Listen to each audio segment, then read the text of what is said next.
Hey guys, welcome back to the Banter Bets and BPL podcast. Liam here to do a quick run through review of last week's games and maybe look forward to some waivers this week. See how everyone's doing, how players are doing, who to be excited about, who to be angry about, and yeah, we'll just talk through each game. Not a ton to report just because there wasn't that many super exciting games, not a ton of goals. But we'll do what we need to do here to talk about them. So let's start off with probably the biggest fantasy performance of the weekend. Hat trick Bamford, the chosen one. Let's get right into it. Let's hear that clip. Here it is. Hey, she's only interested in you because she thinks you're the chosen one. But I am the chosen one. Exactly. Hat trick Bamford. What a player. We've been on Bamford all season, guys. He's come through for us. Almost every game so far, comes through big time against Villa here with a hat trick. He is the chosen one. Bielsa loves him. I'm starting to love him. And he's a forward too. He's not going to be this great all season, but ride him while you can. I wouldn't be selling him for anything less than a really, really good player if you are trading him at all. But yeah, he's probably the steal of drafts. I'm going to go out there and say it. Obviously, he's the steal of drafts at this point. I think he probably will be when we look back on season's end as well. So that's huge, great stuff. Good news for Bamford owners. Outside of Bamford, those attacking mids on Leeds are all going to have probably flitter in and out of having value. I like Harrison the most to have the most consistent value. We don't really know who's going to be playing all the time, just because guys like Costa, you've got Click, who both got assists. You've obviously got that Rafinha guy who apparently might start playing. I don't know. He's really highly rated. Everyone seems to love him. I don't know much about him, but if he does start playing, maybe he could have value. I think Harrison's got a spot locked in. Probably Click as well, although he seems a bit less attacking. But I think Harrison is the most dependable midfielder out of that crew. But you could do worse than rostering guys like Click, Costa, Rodrigo as a forward 3, perhaps. Maybe wait and see on Rafinha. Not too sure about him. Their defenders do look good, though, on Leeds. I think Leeds is a good team. I think they could be the surprise package. They have some attacking defenders like Dallas. Ayling played center back this week, but I think he's usually going to be playing left back. They should have Liam Cooper back soon. So, yeah, Cooper, or Koch or whatever. Maybe Alioski if he keeps playing. I don't think he will, but if he does persist, he's pretty attacking fullback as well. I think all those guys could have value. You could definitely do worse than having them as defenders. They might have value all season, especially will be good streaming options. Just a fun team to watch. Leeds. They're really good. Villa, nothing new to report on them. The Watkins and Grealish show. Those are the two guys you want to own on that team. I still think Barkley, possibly McGinn, possibly Trezeguet aren't the worst midfielder 5 options, but they're not going to be midfielders that are winning you too many weeks. That's for sure. Hopefully this result kind of showed people that Villa aren't going to be challenging for the title, and maybe people back off a little bit, and you're not going to be expecting 20 points from Grealish and Watkins every week. They're just Villa's kind of just another team this year. I think Leeds is much more potential to be a top half team than Villa, and they showed us in that game. West Ham, my mate Michail Antonio, love him, scored a great goal. Hopefully his injury isn't real. Well, it's obviously real. Hopefully his injury isn't too serious, because this guy is the real deal. I don't know what he's got to do to prove it to some of his doubters out there. Yes, I'm talking about you, Marco. Yes, I'm talking about you, Kieran. I don't know how many more times this guy has to score against how many good teams, how many defenses he needs to run ragged before you guys actually put some respect on his name. Yeah, obviously in love with him. Other West Ham attackers, Benrahma, they signed him. He seems like he's a really good player. I hope Moyes plays him over. I think he would, you can't really take out Bowen. Bowen's their best midfielder. So you'd think he might take out Fornals to play him. But the thing with David Moyes is he is stubborn, and he's kind of got every right to be stubborn right now because what they've got is working. So I'm not sure if Benrahma is going to play right away. I think he might persist with Fornals for a bit because it has been working. So you can't really knock him too much for that. So owning Benrahma might be a little bit annoying for the next few weeks or so until maybe there's a change in system or in personnel.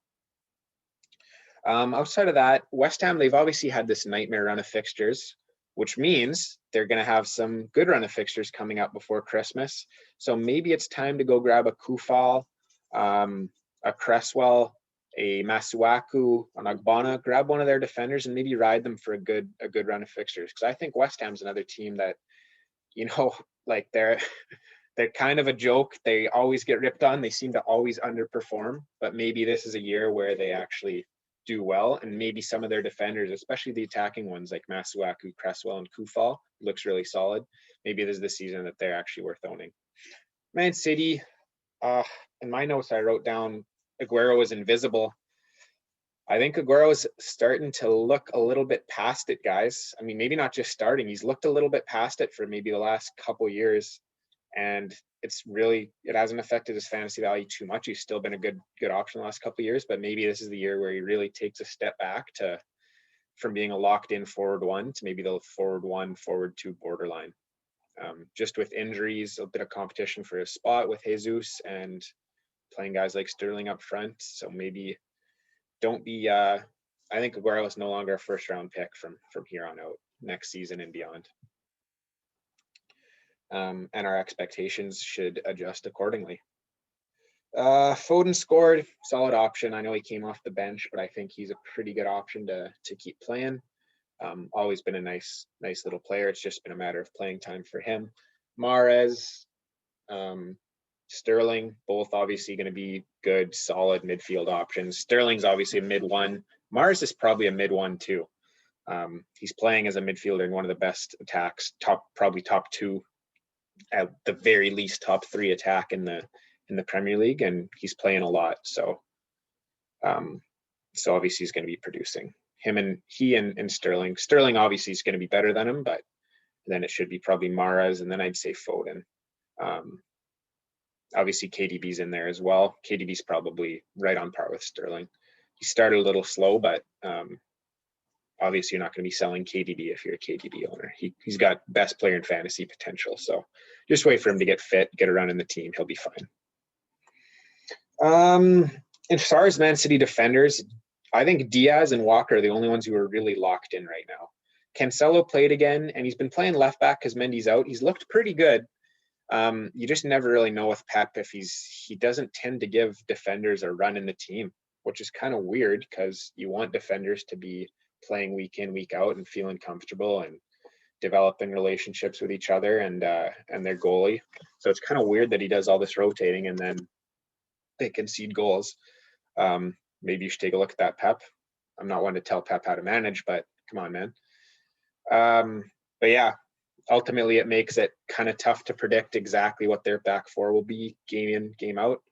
I'm most confident in Walker, second most confident in Diaz in terms of job security. So those are the two I want to own the most. The others are obviously worth owning for the chance that they do play, but just don't be disappointed if they take a couple, they get rotated every so often. Guys like Laporte, maybe Ake, Cancelo, those kind of guys. All right, Fulham 2-1 Palace. Not too much to report on this game, guys. The one thing is Zaha. I've never been a Wilf Zaha fan. I'm a Manchester United fan, and he didn't do anything for us. Wasn't given too much of an opportunity, but I don't really think did much to deserve it. I've always thought he's been a bit of a whiner at Palace, thinks he's too good for their team, but he's never really been good enough to go anywhere else. But all that aside, I gotta kind of put my feelings for him aside and say he could be in for a very big season. He's already started off really well. He's looking like a solid midfielder 2 option. He's just the guy who scores or assists like every goal so far this season. Very dependent on him, and like they're not super exciting to watch, but Zaha usually he seems to be at the center of most good things that happen for Palace. Outside of Zaha, they got Batshuayi playing striker. I use Il I still think Ayew is the striker to own there. I still think he'll walk back into the team when he comes back. Batshuayi might have temporary value, but I think Ayew finishes the season as their forward one. Obviously not a forward one on your fantasy team. He's a forward 3, but I think he finishes as their go-to forward and their highest scoring forward. So he's the one I want to own on Palace. Not much else from Palace. Townsend, his days are long behind. Keep the watch list. Keep Eze on the watch list as a guy you're looking out for in case he starts playing and starts being exciting. But nothing else for Palace. Fulham, just quickly, Mitrovic, Lookman, Loftus-Cheek. Those are the 3 I want to own in that order. I don't have super high expectations for either of them. That's it for Fulham. United Chelsea, we didn't learn too much in this game because it was a garbage game. Like we said, we'll do a quick run through of Manchester United, their player value updates. I think Bruno, here's who I want to own in this order. Bruno, then Rashford, then Martial, then Greenwood, then Cavani, then Pogba. Then I'm still holding out hope that Van de Beek eventually starts playing and could have some value, although he's absolutely not worth owning at this exact moment. I think he could be worth owning in the future. If you have room as one, like you don't want to have your bench full of these kind of guys that you're waiting for, but if you want to waste one bench spot on a guy that you think could have value in the future and you're holding out hope for him to start playing, like a Van de Beek, like I don't know, it's kind of hard to think of these guys, like maybe a Ben Rama, like to a much lesser extent, and you'd be really desperate to do this for him, but a Dele Alli, those kind of guys. I think it's good to waste one bench spot on guys like that, but you do not want all 3 of your bench guys to be guys that aren't playing right now, because unless you like, you can't be confident that all 11 of your starting 11 are going to play every week, and you want guys coming off the bench if they don't play, so that you're not down a man, right? So you still, as much as oh man, this guy's going to be good in the future, you need to win fantasy matches now, and you need to win at the start of the season too if you want to actually compete and be close to winning when your guy finally starts playing at the end of the season. All right, mini rant over on that. The Manchester United back 4, Ole is stubborn. Stubborn's the word I'm looking for. Kind of like David Moyes a little bit. He's stubborn, guys. He's going to play the same back 4. He's going to play Maguire. He's going to play Lindelof. He's going to play Wan-Bissaka. I really, really, really don't think he can keep getting away with playing Shaw. He can't keep getting away with this. It's my Jesse Pinkman impersonation. Tellez has COVID, so surely when Tellez comes back, he's got to play Shaw. And as you can kind of tell, I'm saying that not 100% confident, because I'm not entirely sure what Ole Gunnar Solskjaer is capable of thinking, and he might actually be capable of thinking Shaw is a better option than Tellez and keep playing Shaw. Let's just hope that's not the case. I'd much rather roster Tellez than Shaw and hope that Ole is not an idiot. We didn't even talk about Chelsea. For Chelsea, it's looking like who I want to own in this order. I want to own Werner, then I want to own Pulisic, then I probably want to own the Thestral, Kai Havertz. And those are the 3 I'm most confident in. I'm going to use a wait and see approach on Mount and Ziyech. You probably want to have them rostered. Ziyech's another one of those guys, kind of like Van de Beek, where you're waiting for him to play because you know he'll have value eventually, but he just doesn't right now. He's one that's worth rostering on your bench for that. Mount, probably the same thing, but let's kind of see how it shakes out, who gets the run of games. Because right now those 2 are kind of seem like they're teetering on maybe not starting all the time. For defenders, I'm most confident in Chilwell, and then Zuma, and then Thiago, then Azpilicueta, then James.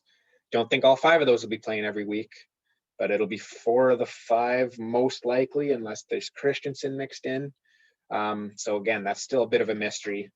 Zuma and Chilwell are the ones I think are kind of locked in to be playing most weeks. Liverpool, obviously we're not going to talk about Firmino, Salah, Mane. You got to own those guys. But the surprise this week is Diego Jota. He looks like he could have some standalone value. He started again in the Champions League game midweek. He scored. if he's playing in that lineup, he's going to be a very, very good fantasy option, midfielder 3. I don't think he'll be playing every week, but you definitely want him to hold him right now and find out. And while he's playing, even if he plays like 3 of every 5 games, guys, he's probably worth owning as a midfielder. That if you start him, and if he starts, great. If not, maybe he comes off the bench and scores. Or maybe he just doesn't play and he gets subbed out. That would probably be best case scenario if he doesn't start, but he's definitely a hold right now. Speaking of holds, Joel Matip is a hold, even though he hasn't played the last couple games, because we know Van Dijk's injured, and it looks like they were going to be playing Fabinho at center back, but looks like he's injured too. He was injured in midweek in the Champions League. So I think Matip, they're going to have to play him, and it doesn't seem like his injury that was keeping him out was too serious. So I expect him to be back soon, and he'll probably join Gomez in the starting lineup, making him a very rosterable defender because he plays for Liverpool. Sheffield United, we'll just rip through this. Brewster, McBurney look like the strikers to own. Not that they're scoring right now, but any strikers that are playing regularly are worth owning in Fantasy Prem, just because the lack of strikers. Those two look like forward 3s right now. The only other guy I can see having value at any point this season right now is Baldock, just because he's an important part of the attack and he can get points for contributing goals and assists as a defender. But like, he's a play him against your Fulhams, your garbage teams, and hope he gets clean sheets kind of guy. He's not going to have value in games like this, obviously. All right, Southampton 2-0 Everton. The Maester, Dominic Calvert-Lewin, was very quiet. Let's go ahead and play the clip, though. What are you afraid of? Well, the only thing we were afraid of this game is how bad Everton were, because they were awful, looked horrible, really missing Richarlison. They're just not the same without him. Like, that kind of shows Everton's lack of depth. They're missing one player, and it kind of, the rug gets pulled out from under them. Obviously, Calvert-Lewin's going to be great still this season. We're not panicking. Obviously, that goes without saying. Richarlison will come back and be a forward 1-2 borderline. Richarlison forward 1. Calvert-Lewin forward 1. Richarlison probably as well, maybe on the borderline of 2. I know I just said the same thing twice, but speaking of forward 1s, Danny Ings, he's the man to own. He's a legit forward 1 for your team, guys. He's awesome. I know brother Keegs and I would always argue about him and Jimenez. Maybe if anyone's listening out there, if I'm not talking to absolutely no one, brother Keegs and I had a big argument. Who's a better player, Ings or Jimenez? In terms of fantasy, in terms of real life, in terms of importance to their team, I think it's a really, really good argument. If you want to weigh in, banterbetsandbpl@gmail.com, or comment on this video on YouTube. Let us know who's better in terms of fantasy, real life, and importance to their team, Ings versus Jimenez. Good argument. Anyways, outside of Ings, Shea Adams scored 2 weeks in a row. I think he's busting out of that slump that he endured all of last season. The buy low window is slamming shut, and I think he's worth owning as a forward 3, forward 2 borderline for the rest of the season. So good for you guys who stuck by him. Sandy, good for you, buddy. You're reaping the rewards now. In terms of Southampton mids, I think at least one of them's got to step forward and prove to be fantasy relevant. My money's on Walcott. Didn't play this week because he's on loan, but my money would be on him being fantasy relevant. Possibly Redmond, possibly Gineppo. I still think Gineppo is a watch list guy who could have some value later in the season. I don't really think it's Ward-Prowse, although he had a good game. And I don't really think it's Stuart Armstrong. So I'd keep an eye on Walcott, Redmond, and Gineppo. The Everton defenders worth owning are Keane, Digne, and Coleman still, despite the injuries and the red card to the latter two. I still think those are the two you want to own. I would not bother streaming in Ben Godfrey or anyone like that, just because they looked bad when he was playing. He didn't look good, and he won't be playing for long. So I really don't think they're guys that are worth owning at this stage. Got the dog barking in the background, so I had to move a little bit to finish this thing off. Yeah, that's it for that game. We'll rip through these last 4 here. Wolves, Newcastle, really not much to report on this, guys. Same old, same old, same old. I literally have written down status quo for both teams. The thing I would say, we know Jimenez is worth owning. We know the Wolves defenders are worth owning. That includes Kilman and Saiss, who are playing now over Marcal. Drop Marcal, I think. He's not worth holding on to. It was fun while it lasted, all of one game or 2 games or whatever, but I don't think he's worth owning. I will say Pedence looks like a fun little player. Whether he'll be an amazing fantasy player or not remains to be seen, but he looks really skilled and really fun to own. Maybe he's the mid, maybe he's the best mid on that team this year. Okay, we'll have to see, but he's who I would bet on right now as being their midfielder 1. Newcastle, same old, Maxime, St. Maxime and Wilson are the guys to own.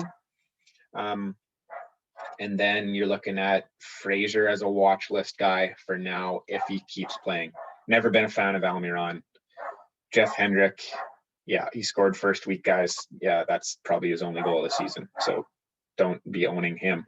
And shame on you if you picked him up instead of picking up Oli Watkins when you could have back in waivers week 1.